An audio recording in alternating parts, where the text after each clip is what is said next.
Hello everyone, welcome back to our channel keep creating. दोस्तों, आज हम एक ऐसी चीज के बारे में, एक ऐसा आइडिया के बारे में बात करेंगे which can potentially change your life. ये आपकी थॉट प्रोसेस, आपके सोचने और डिसीजंस लेने का तरीका और इवेंचुअली आपकी जिंदगी बदल सकता है। ये एक ऐसा स्पेशल वीडियो है जिसके लिए मैं खुद पर्सनली बहुत एक्साइटेड हूँ, क्योंकि ये वो आइडिया है जिसने मेरी थॉट प्रोसेस और लाइफ बदल दी। और मैं चाहता हूँ कि मैं ये आइडिया और सोच आपके साथ शेयर करूँ ताकि आपको भी इसके फायदे मिल सकें, आप भी इसे अपनी जिंदगी में शामिल कर पाएं। आज हम बात करेंगे पावर ऑफ कंपाउंडिंग की, और मैं इसके 5 डिफरेंट एस्पेक्ट्स को 5 डिफरेंट स्टोरीज के जरिए आपके साथ शेयर करने की कोशिश करूंगा। तो वीडियो को आखिर तक बिना स्किप किए जरूर देख लीजिए। दोस्तों, अगर आपने अभी तक चैनल को सब्सक्राइब नहीं किया तो अभी कर लें और बेल आइकन भी प्रेस करें, क्योंकि हम ऐसे ही फंडामेंटल और एसेंशियल टॉपिक्स पे काफी डिटेल डिस्कशन करते रहते हैं जो आपके लिए बहुत यूजफुल हो सकते हैं और ये आपसे मिस नहीं होने चाहिए। तो without taking any more of your time, let's get started. तो दोस्तों, पावर ऑफ कंपाउंडिंग की स्टोरी का पहला एपिसोड 1 है the emperor and the priest. आप में से कई लोगों को शायद ये जरूर पता होगा कि चेस का जो गेम है, जो शतरंज का गेम है, उसका आविष्कार, उसका इन्वेंशन इंडिया में हुआ था, जब ये चतुरंग के नाम से भी जाना जाता था। तो जिन विद्वान पंडित ने इसका आविष्कार किया था, इसकी इन्वेंशन की थी, वो ये गेम दिखाने के लिए, ये शतरंज का गेम दिखाने के लिए अपने एम्परर, अपने किंग के पास गए, राजा के पास गए। तो राजा इस खेल के, इस चेस के गेम को देखकर बहुत खुश हुआ, और वो इतने खुश हुए कि उन्होंने विद्वान पंडित से ये कहा कि मांगो, इनाम में क्या मांगते हो, क्या तुम्हें चाहिए। तो पंडित ने ये कहा कि मेरी तो बहुत ही साधारण सी लाइफ है, मैं बहुत साधारण तरीके से जीता हूँ, मुझे बस अनाज चाहिए ताकि मुझे खाने का, मुझे अनाज की कोई फिक्र ना रहे, मैं बस अपनी विद्या के ग्रहण और प्रचार प्रसार के प्रोसेस में बिना किसी दिक्कत के लगा रहूं। तो राजा ने कहा, ये तो बहुत आसान बात है, बहुत अच्छी बात है। अगर आपको केवल अनाज चाहिए तो आप राज्य के जो खजांची हैं, जो ट्रेजरर हैं, आप उनके पास चले जाइए, वो आपको जितना अनाज चाहिए उतना प्रदान कर देंगे। तो विद्वान पंडित बहुत खुश हुए और वो खजांची के पास पहुंच गए अनाज इकट्ठा करने के लिए। जब वो अनाज इकट्ठा करने खजांची के पास पहुंचे, ट्रेजरर के पास पहुंचे, तो खजांची ने उनसे ये पूछा कि आपको कितना अनाज चाहिए, 2 किलो, 2 बोरे, 2 टन, 2 मन, कितने। तो विद्वान पंडित ने उनसे ये कहा कि मुझे ज्यादा अनाज नहीं चाहिए, क्योंकि मुझे ये इनाम शतरंज के खेल का आविष्कार करने के लिए मिल रहा है। तो मुझे अनाज इस तरह से चाहिए कि शतरंज के पहले वर्ग पे, पहले खल पे, जैसे आप बॉक्स भी मान सकते हैं, शतरंज के बोर्ड के पहले बॉक्स पे 1 दाना, दूसरे खल पे 2 दाने, तीसरे खल पे 4 दाने, फिर 8 दाने, 16 दाने। इसी तरह हर वर्ग पे, यानी कि हर स्क्वायर पे आप पिछले स्क्वायर से दोगुना दाना डालते जाएं, और जो आखिरी वर्ग पे जितने दाने बचेंगे, मैं बस उतना इनाम के तौर पे उतने दाने ले जाऊंगा यहाँ से। तो खजांची ने कहा, हाँ, ये तो बहुत आसान बात है, सही है, ठीक है, चलो शुरू करते हैं। तो सिस्टम यही था जो आप इस बोर्ड पे देख पा रहे हैं। पहले वर्ग पे, यानी पहले स्क्वायर पे 1 दाना, फिर 2 दाने, 4 दाने, 8 दाने, 16 दाने, 32 दाने, 64 दाने, 128 दाने। इस तरह से हर वर्ग पे पिछले वर्ग की तुलना में दोगुने दाने करते जाने थे, और आखिरी करके, यानी कि 2 to the power 63, क्योंकि 64 स्क्वायर्स होते हैं चेस के बोर्ड पे। तो चूंकि हमने 1 से यहाँ पे स्टार्ट किया था, तो 2 to the power 63, यानी 2 raised to the power 63, जितने दाने यहाँ पे बचेंगे उतने दाने पंडित को चाहिए थे। तो क्या आप गेस कर सकते हैं कि ये जो सिंपल स्कीम आपको दिख रही है कि छोटे छोटे दाने होते हैं, यार ठीक है, 32, 64 कितने दाने हो जाएंगे, 2 बोरी, 4 बोरी, 10 बोरी, 50 बोरी, 50 बोरी से ज्यादा तो नहीं होंगे। तो आप क्या गेस कर सकते हैं कि 2 to the power 63 कितने दाने होते हैं, कितने दाने एक्चुअली पंडित को मिलने वाले थे। 2 to the power 63 होते हैं 92,234 करोड़। केवल 92,000 करोड़ की बात नहीं हो रही है, 92,92,000 करोड़। तो ऑब्वियसली इतने दाने उस खजांची के पास नहीं थे, उस पूरे राज्य के खजाने में इतना अनाज नहीं था। तो ऑब्वियसली पंडित की बुद्धि सुपीरियर साबित हुई, उत्तम साबित हुई, और राजा को हार माननी पड़ी। आखिरकार राजा ने उनकी विद्वता मानी, और फिर पंडित ने उनको माफ कर दिया उनके एरोगेंस के लिए, कि वो शुरू में उन्होंने ये कहा कि जितना इनाम मान सकते हो मांगो, मैं तुम्हें कुछ भी देने के लिए तैयार हूँ। ये जो उन्होंने पहले शुरू में कहा था, उसके लिए उन्होंने माफी मांगी, और फिर विद्वान ने उन्हें माफ कर दिया, और फिर राजा की तरफ से वहां से छोटा सा एक इनाम लेके निकल गए। तो दोस्तों, ये पहला एपिसोड था। इसमें हमें ये पता चला कि छोटी सी चीज जो सोचने में बहुत छोटी लगती है, कि केवल आप एक चीज से दूसरी चीज में बढ़ने में केवल उसको दोगुना करते जा रहे हो, हर साल उसको, हर महीने, हर दिन करके दोगुना कर रहे हो, छोटी सी चीज आपको कितना बड़ा इफेक्ट क्रिएट कर सकती है, वो हमें पावर ऑफ कंपाउंडिंग की पावर, एक्चुअली ये पहले एपिसोड में थोड़ा सा हमें झलक मिली कि पावर ऑफ कंपाउंडिंग में कितनी पावर हो सकती है, छोटे छोटे स्टेप्स मिलके कितना बड़ा इफेक्ट क्रिएट कर सकते हैं। ये हमें दिखा कि केवल अगर अपने एफर्ट को दोगुना करते जाओ, थोड़ा थोड़ा बढ़ाते जाओ, थोड़ा थोड़ा बढ़ाते जाओ, तो वो कितना बड़ा इंपैक्ट क्रिएट कर सकता है। 92,000 करोड़ करोड़ दाने बन सकते हैं अगर केवल हर वर्ग पे दानों को दोगुना कर दिया जाए। दोस्तों, पावर ऑफ कंपाउंडिंग की स्टोरी का दूसरा एपिसोड है द इंटर्नशिप।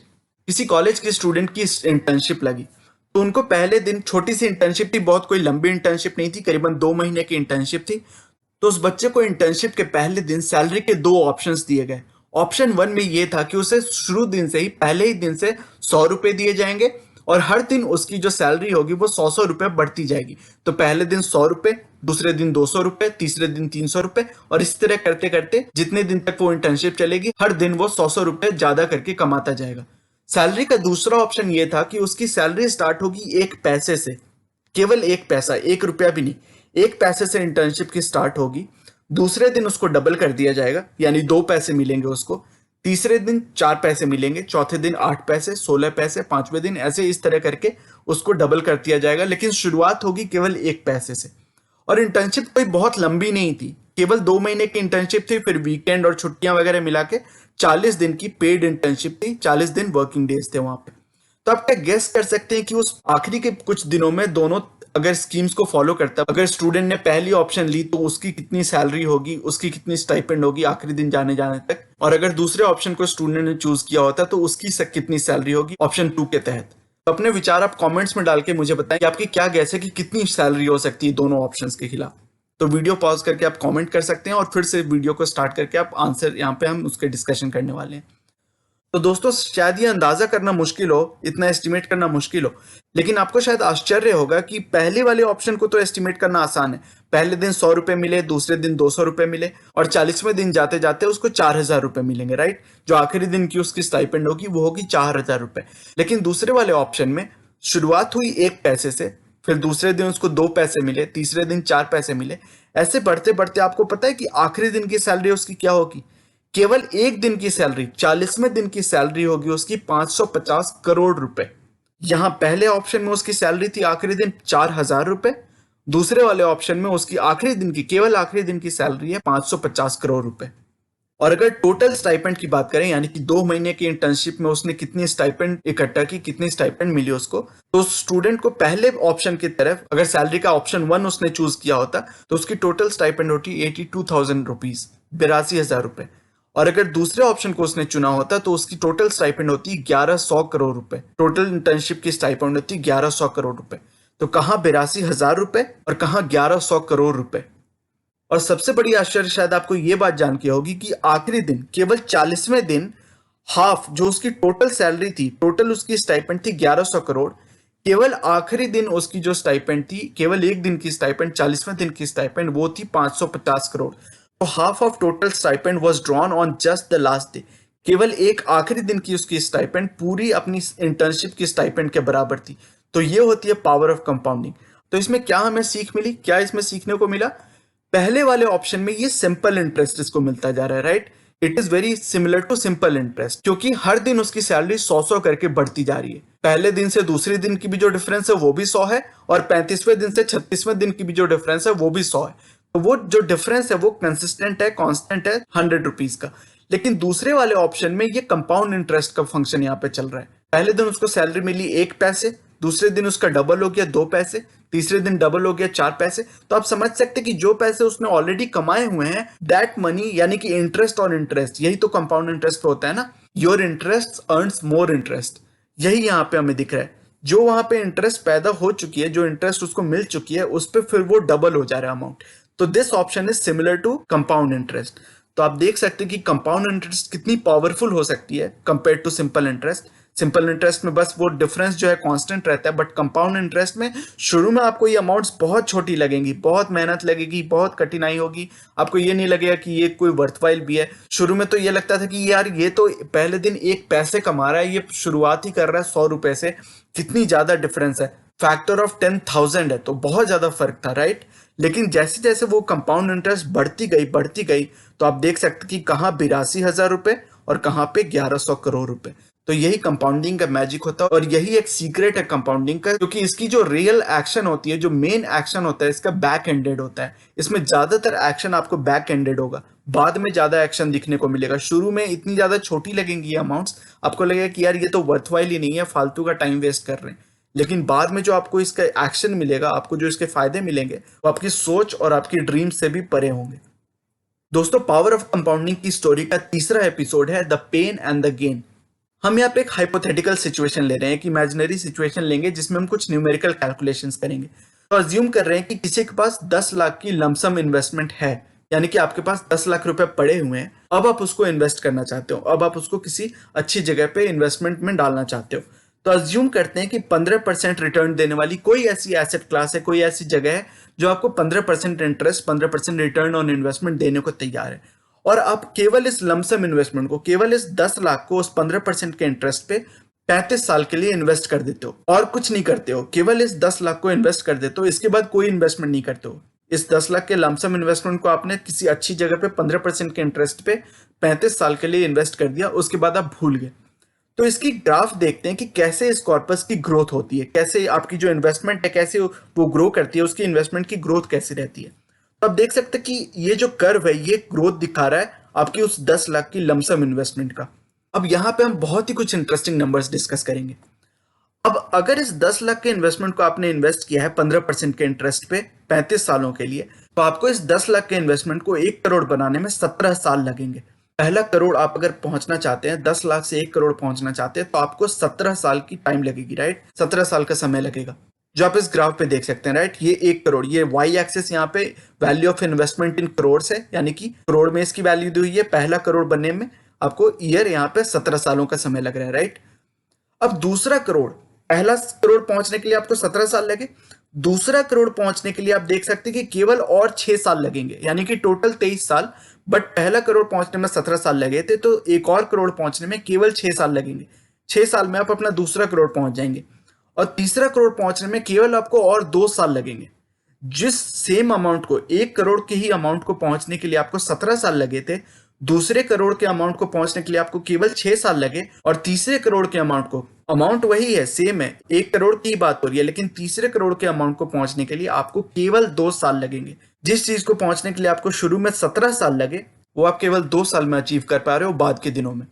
और अगले 5 करोड़, यानी कि टोटल कितने हो गए, यहाँ पे हमने 3 करोड़ तक देख लिया, अगले 5 करोड़ यानी कि टोटल 8 करोड़ की फिगर तक पहुंचने के लिए आपको केवल और 7 साल लगेंगे। तो जो 1-1 करोड़ पहुंचने में आप देख सकते हैं कि पहले 17 साल लगे, फिर 6 साल लगे, फिर 2 साल लगे, फिर अगले 5 करोड़ पहुंचने के लिए केवल 7 साल लगेंगे। तो आप देख सकते हैं कि ये जो एक्सपोनेंशियल नेचर ऑफ कर्व है यहाँ पे किक इन कर जाता है, और उसके क्या फायदे, क्या मैजिक, आपको आश्चर्यचकित करने वाली, प्लेजेंटली सरप्राइज करने वाली फिगर्स हम यहाँ पे देख रहे हैं। तो नेक्स्ट 5 करोड़ पहुंचने में केवल 7 साल लगेंगे, और आप टोटल 8 करोड़ की फिगर पे पहुंच जाएंगे।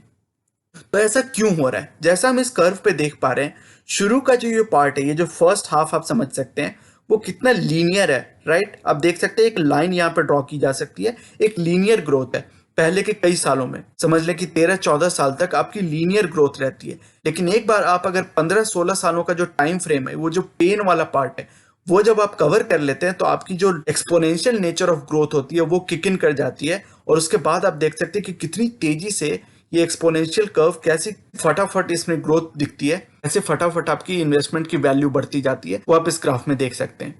तो जो हमने बात की, the pain and the gain, तो पेन कहां पे था, कष्ट कहां आपको उठाना था, दुख कहां पे झेलना था, केवल पहले पार्ट में।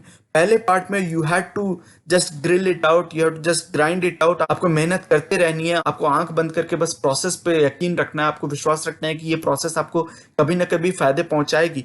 तो इस प्रोसेस पे, इस फेज से आप अगर गुजर जाते हो, इस फेज को आप ट्रैवल कर लेते हो, और अगर नेक्स्ट फेज तक पहुंच जाते हो, तब आपको गेन दिखते हैं। तो once you have gone through the pain, you will get to see the gain. So no pain, no gain. Only when you go through this pain, this first half of investment cycle, आप जब मेहनत करते रहते हो, आपको ज्यादा results भी नहीं दिखते, छोटे छोटे इंक्रीमेंट्स में रिजल्ट्स दिखते हैं, आपको लगता है कि यार ये पता नहीं वर्थफाइल भी है कि नहीं, इसमें पता नहीं मेरे गोल्स अचीव होंगे या नहीं, छोटी छोटी अमाउंट्स बढ़ रही हैं, क्या होगा पता नहीं।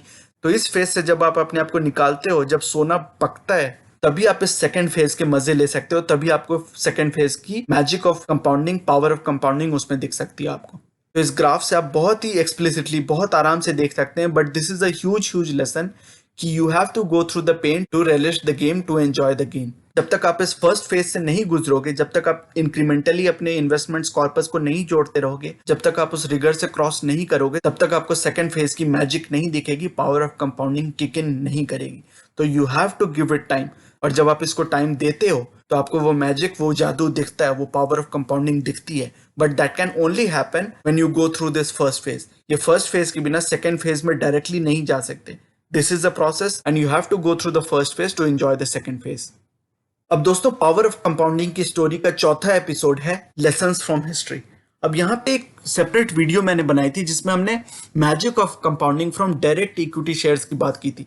उसमें हमने दो एग्जांपल्स की बहुत डिटेल में डिस्कशन की थी। स्प्लिट क्या होती है, बोनस क्या होती है, उन सभी के एग्जांपल्स देखे थे, बहुत डिटेल में डिस्कशन की थी। और उसमें हमने दो एग्जांपल्स आईटीसी और विप्रो, इन दोनों के एग्जांपल्स की डिटेल में डिस्कशन की थी। मैं यहाँ पे केवल एक जिस्ट उस पूरे डिस्कशन की केवल जिस्ट यहाँ पे प्रोड्यूस करूंगा, आपके साथ डिस्कस करूंगा। लेकिन उस वीडियो को आप चेक कर सकते हैं, वहां पे आपको समझ में आएंगी कि ये जो यहाँ पे हमने बोनस और स्प्लिट लिखा हुआ है, इसका मतलब क्या है, ये कैसे वर्क करता है, ये कैसे कंपाउंडिंग यहाँ पे वर्क कर रही है, इन सभी की जो डिटेल डिस्कशन है उस वीडियो में की हुई है हमने। लेकिन यहाँ पे मैं एक क्विक डिस्कशन करूंगा। उसी वीडियो से ये डेटा ली हुई है, लेकिन यहाँ पे नंबर्स हमने अपडेट किए और उसकी डिस्कशन हम यहाँ पे कर रहे हैं। तो आईटीसी के स्टॉक में यहाँ केवल फॉर जस्ट एग्जांपल से हम दो स्टॉक्स की यहाँ पे बात करेंगे। पहले आईटीसी की बात करेंगे और फिर एक और स्टॉक विप्रो की बात करेंगे। तो केवल 10,000 की इन्वेस्टमेंट, जब इसकी आईपीओ आई थी, आईटीसी की आईपीओ आई थी 1970 में, यानी आज से करीबन 50 साल पहले। 50 साल पहले आपने अगर केवल इसकी 10,000 की इन्वेस्टमेंट इसमें की होती, इनिशियल इन्वेस्टमेंट, उस समय के लिए ये अमाउंट काफी बड़ी होगी। मैं खुद मानता हूं, मैं अग्री करता हूं कि उस समय 10,000 की वैल्यू बहुत ज्यादा होगी। आज के लाखों के अमाउंट के बराबर होगी उस समय 10,000। बट उस समय अगर आपने 10,000 की इन्वेस्टमेंट हाइपोथेटिकली की होती और आपने आईपीओ में इसके 3333 शेयर यानी कि 3,333 शेयर लिए होते, तो स्प्लिट और बोनस मिला के उसके बाद आपने कोई इन्वेस्टमेंट नहीं की है, बस उस समय 10,000 का इन्वेस्टमेंट किया था, उसके बाद आपने कोई इन्वेस्टमेंट नहीं की है, तो हम देख सकते हैं कि आज आपके टोटल नंबर ऑफ शेयर्स होते 13,82,400, करीबन 14 लाख शेयर्स आपके होते अगर आपने इसके आईपीओ में 1970 में 10,000 की इन्वेस्टमेंट की होती। तो इनिशियल इन्वेस्टमेंट आपकी थी 10,000 रुपए। करंट मार्केट प्राइस है आईटीसी का 200 से 205 रुपए का आसपास। तो market value of current holding क्या हुई, यानी कि 13,82,400 शेयर मल्टीप्लाइड बाई 205, वो हो गई आपकी total market value of current holding. जो आप टोटल होल्डिंग है आपकी current share holding of ITC, उसकी वैल्यू क्या होती, 28 करोड़ के आसपास। तो आपने इन्वेस्टमेंट किया होता 10,000 का लमसम इन्वेस्टमेंट, और 50 साल के बाद उसकी वैल्यू होती है 28 करोड़ की। तो कैगर रिटर्न क्या हुए, अगर आप compounded annual growth rate calculate करें कि अगर 10,000 की लमसम इन्वेस्टमेंट 50 सालों के बाद 28 लाख हो जाए तो उसकी कैगर क्या मिली, तो आपको कैगर मिली करीबन 23% की। कंपाउंडेड एनुअल ग्रोथ रेट है 23% की। और डिविडेंड आपको कितने मिल रहे हैं, ये तो आपकी करंट मार्केट वैल्यू हो गई, यानी आपकी जो शेयर होल्डिंग है उसकी वैल्यू ये इतनी टोटल हो गई। उसके साथ साथ आपको डिविडेंड इस, जैसे कि पिछले क्वार्टर में यानी कि पिछले फाइनेंशियल ईयर में 10.15 की, ऑलमोस्ट 10 रुपए 15 पैसे की इसने डिविडेंड पे की थी आईटीसी ने हर एक शेयर पे। तो आपकी 13,82,400 शेयर है आपके पास, हर एक शेयर पे आपको करीबन 10 रुपए की डिविडेंड मिली। तो टोटल डिविडेंड आपको कितनी मिली सालाना, 1.4 करोड़ रुपीस। तो केवल डिविडेंड से आपको 1,40,40,00,000 रुपए मिल रहे हैं हर साल। और प्लस आपकी मार्केट वैल्यू जो 10,000 की लमसम इन्वेस्टमेंट आपने की थी, उससे आपको अभी की डेट में 1.4 करोड़ पर एनम हर साल 1,40,40,00,000 की डिविडेंड मिल रही है। और प्लस आपकी जो market value of current share holding है वो है 28 करोड़।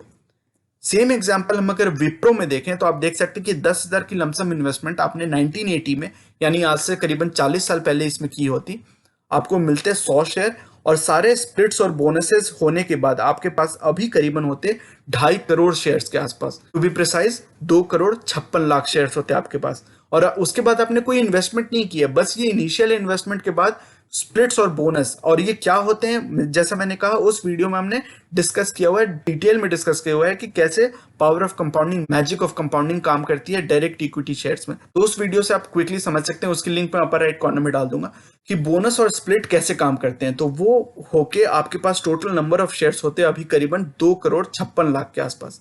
इसकी करंट मार्केट वैल्यू चल रही है विप्रो के शेयर की करीबन 410 रुपए, 410 रुपए के आसपास।